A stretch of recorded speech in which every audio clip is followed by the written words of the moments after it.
देखिए, अगर आप भी अपने एमपी बोर्ड एग्जामिनेशन के रिजल्ट से अनसेटिस्फाइड है या फिर आप फेल हो गए हैं एंड सोच रहे हैं कि आगे एग्जाम दे के आप अपने मार्क्स इंप्रूव कर पाएँ या फिर आप फेल है तो आप पास हो जाएँ, तो ऐसे में 2 एग्जाम्स एमपी बोर्ड आपको देता है। फर्स्ट तो सेकंड बोर्ड एग्जामिनेशन का जो टाइम टेबल है वो एमपी बोर्ड ने अनाउंस कर दिया है। सेकंड एग्जाम होते हैं रुक जाना नहीं, जिसका भी टाइम टेबल आ चुका है। अब इन दोनों एग्जाम में क्या डिफरेंसेस हैं, आपको इन दोनों में से कौन से देने चाहिए, क्योंकि काफ़ी ज़्यादा कन्फ्यूजन हो गया है। दोनों एग्जाम में सेम बच्चे बैठ सकते हैं, यानी कि दोनों का जो क्राइटेरिया है वो सेम है, पर फिर भी किस में आपको ज़्यादा बेनिफिट रहेगा, किसकी आगे ज़्यादा प्रायोरिटी रहेगी, पूरी इन्फॉर्मेशन आपको आगे देता हूँ। वीडियो में एंड तक बने रहिए। नए तो सब्सक्राइब जरूर से कर दीजिएगा, नोटिफिकेशन आइकन ऑन करके रखिएगा। एमपी बोर्ड एग्जामिनेशन की ऐसी इन्फॉर्मेटिव वीडियोज़ मैं आपको आगे प्रोवाइड करता रहूँगा। अब देखिए, फर्स्ट में आपको दोनों एग्जाम्स का डिफरेंस बता देता हूँ कि जो सेकंड बोर्ड एग्जामिनेशन हो रहा है एंड ये जो रुक जननी एग्जाम हो रहे हैं, इसमें मेन क्या डिफरेंस है, किसमें आपका फायदा हो सकता है एंड आपको कौन से एग्जाम देने चाहिए। क्योंकि ऐसा तो है नहीं कि एमपी बोर्ड का 100% रिजल्ट आया हो। काफ़ी सारे ऐसे बच्चे हैं जो कि फेल हो गए हैं 1-2 सब्जेक्ट में किसी रीजन से,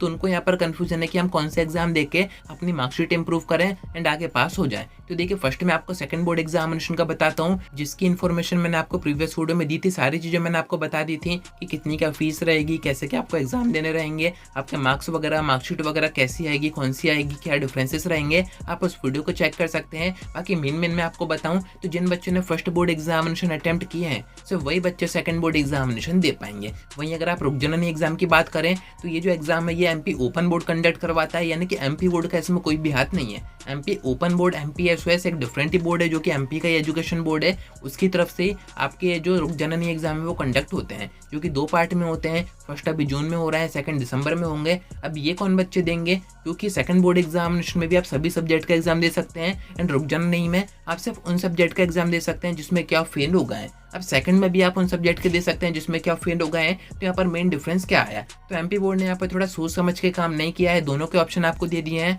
एंड एमपी बोर्ड खुद कंफ्यूज है कि बच्चे कौन से एग्जाम में बैठेंगे। तो सबसे बेस्ट मैं आपको बताऊं, एमपी बोर्ड ने अगर सेकंड एग्जाम का जो नोटिस है, जो टाइम टेबल है वो अनाउंस करा है, तो आपको उसी के फॉर्म भरने चाहिए। आपको रुक जननी एग्जाम की तरफ नहीं जाना चाहिए, आपको एमपी ओपन बोर्ड की तरफ जाने की जरूरत नहीं है। क्यों, क्योंकि अगर आप सेकंड बोर्ड एग्जामिनेशन देते हो तो ऐसे में आपकी जो मार्कशीट आएगी वो एमपी बोर्ड की आएगी, मार्कशीट में कोई भी चेंजेस नहीं रहेंगे।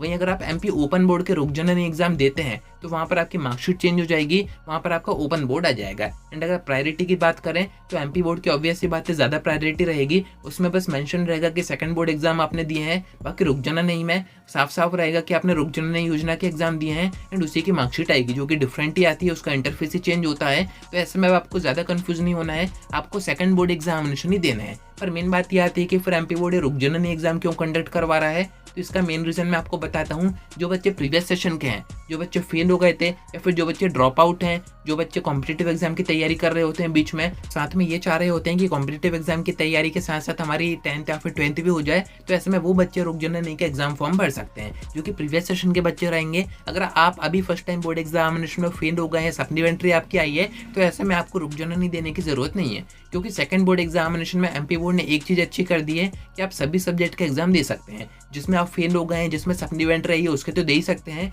बाकी अगर आप अदर सब्जेक्ट भी चाहें तो वो भी दे सकते हैं। अभी तक होता क्या था, प्रीवियस सेशन में एमपी बोर्ड करवाता था सप्लीमेंट्री एग्जाम, उसमें बस वो बच्चे बैठ पाते थे जिनकी सप्लीमेंट्री आई है। 10th में 2 सब्जेक्ट में आती थी, 12th में 1 सब्जेक्ट में आती थी, इससे ज़्यादा क्या आप एग्जाम दे नहीं सकते थे। पर सेकंड बोर्ड एग्जामिनेशन में ऐसा कुछ भी नहीं है। आप अगर फेल हो भी गए हैं 2 सब्जेक्ट में, 3 सब्जेक्ट में, 4 सब्जेक्ट में, आप सभी के एग्जाम सेकंड बोर्ड एग्जामिनेशन में ही दे सकते हैं। ऐसे में आपको रुक जननी योजना की तरफ जाने की जरूरत नहीं है। फिर भी जो पुराने बच्चे हैं, जो कि 2023-24 के हैं, वो यहाँ पर चाहे तो रुक जननी में बैठ सकते हैं। बाकी नए सेशन के बच्चे अगर रुक जननी में बैठ रहे हैं तो इसका कोई भी सेंस नहीं है। अब मैंने आपको सेकंड एग्जाम की फीस वगैरह सारी चीज़ें प्रीवियस वीडियो में बता ही दी थी, उसको देखिए। फॉर्म कैसे बनना है तो 3 तरीके हैं, वो भी मैंने आपको वीडियो में बता दिए थे, उनको देखिए। एंड 21 मई तक का आपके पास टाइम है, आप चाहे तो सेकंड बोर्ड एग्जामिनेशन का फॉर्म भर सकते हैं। बाकी जिन बच्चों ने रिटोटन का फॉर्म भरा हुआ है एंड वो ये सोच रहे हैं कि इसमें हम पास हो जाएंगे तो हमें सेकंड नहीं देने पड़ेंगे, तो इसके ऊपर मैं आपको एक वीडियो में बताऊंगा कि कितने % चांसेस हैं, कितने नंबर आपके बढ़ सकते हैं एंड इसमें आपको पास किया जाता है नहीं किया जाता है, ग्रेस आपको रिटोटन में दी जाती है नहीं दी जाती है,